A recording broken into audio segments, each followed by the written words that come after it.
Bienvenidos a Ifa Stories, donde la sabiduría ancestral se une con la narración moderna.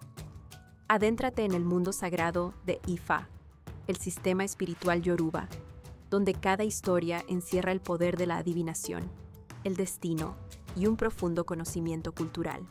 Acompáñanos mientras desvelamos los misterios de los orishas, las fuerzas divinas que guían nuestro camino, Orunmila, los irunmoles y muchos más. Cada historia es un puente entre el pasado y el presente, tejiendo lecciones atemporales que inspiran, iluminan y transforman.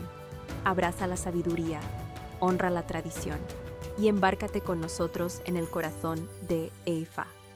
Suscríbete ahora y deja que las historias te guíen. Para explorar historias yoruba completas, enseñanzas de Ifa y sabiduría ancestral, visita nuestro sitio web www.ifastories.com. Da un paso en el camino sagrado para acceder a más recursos e información.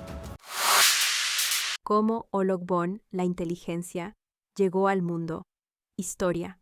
Otrupon Mei, también conocido como Ologbon Mek, revela cómo la facultad de la inteligencia llegó al mundo.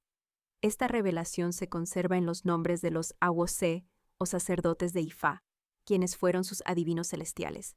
Sus nombres están preservados en el siguiente poema: Ologbon, Logbon, Kis Ta, Kaka, Omi, Omoron, Moron, Ek, Ka, Yekpe, Ode, Okpitan, Ekpitan, Mun, Ekata, Boro, Jade, Le, Ewa.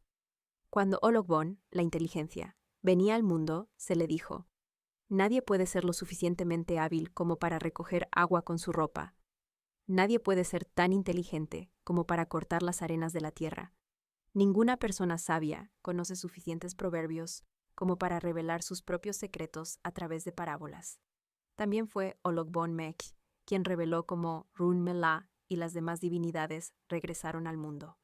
Antes de profundizar en los detalles de estas revelaciones, es importante mencionar algunas de las obras conocidas que él realizó en el cielo.